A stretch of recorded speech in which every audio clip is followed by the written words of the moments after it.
Abraham and Lot. The story of Sodom and Gomorrah. Hello, my friend. Welcome back.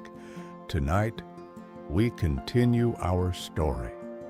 The story about a promise and what it means to trust God along the way. This is a story about choices, about two paths, and about a man who believed God would provide. So, take a deep breath, in through your nose and out through your mouth. Let's begin. In our last story, God made a promise to Abraham, a very big promise, that his family would grow as many as the stars in the sky, that through him all the nations of the earth would be blessed. And Abraham believed God. He trusted him, and he followed him. Abraham was not alone. Traveling with him was his nephew Lot. Together they moved through the land with their families, their servants, and many, many animals. Imagine the sound of it, the baa-ing of thousands of sheep, the low moo of the cattle, the sound of hundreds of sandals crunching on the dry, dusty earth. Their flocks grew, their herds increased. God was blessing them with so much that the hillsides were covered in white wool and brown hide. But soon there was a problem. The land could not support them both. The grass was being eaten too fast. The wells were being emptied too quickly. In the heat of the day, under the bright, hot sun, arguments began. The herdsmen of Abraham and the herdsmen of Lot started to quarrel over who got the best grass and who got the coolest water. The peace between them was being broken. Abraham saw this. He didn't want to fight. He chose something different. He said to Lot, "Let us not argue. We are family." "Let us part ways," Abraham said. Then Abraham did something surprising. He was the elder, the leader. He had the right to choose first. But instead, he gave Lot the first choice. "If you go to the left," Abraham said, "I will go to the right. If you go to the right, I will go to the left." Abraham wasn't worried. He trusted something deeper. He trusted that God would take care of him, no matter where he went. Lot looked around and saw the Jordan Valley. It was green and lush, sparkling with water like a beautiful garden. It looked rich. It looked easy.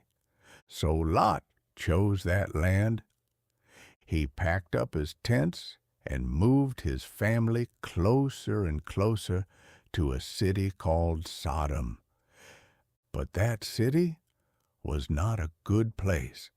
The Bible tells us the people there were wicked and sinning greatly against the Lord.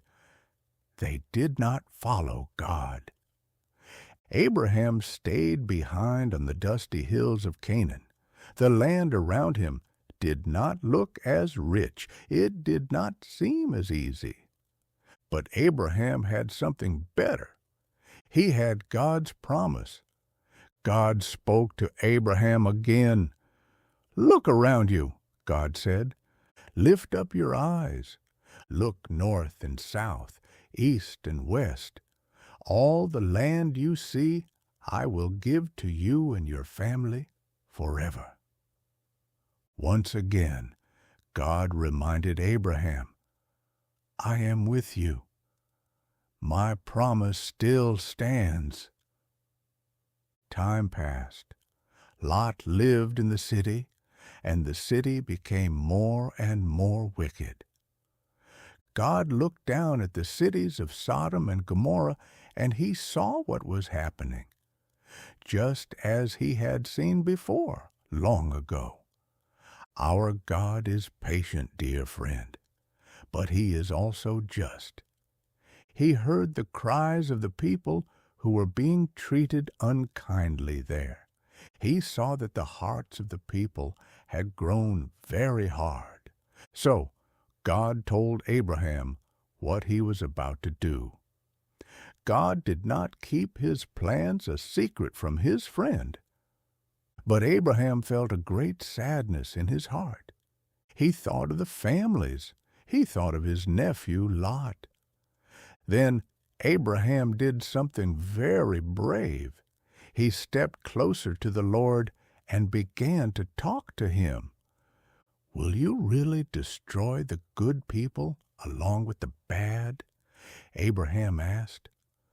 "What if there are 50 good people in the city?" Abraham wondered. "Will you spare it for them?" The Lord said, "If I find 50, I will spare the whole place." Abraham kept asking. He was like a child talking to a loving father. What if there are only 40? What if there are 30, 20? What if there are only 10?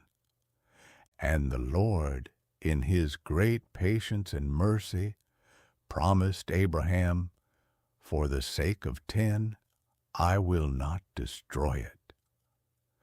Abraham went back to his tent, hoping and praying that there were enough people who loved God so that the city could be saved.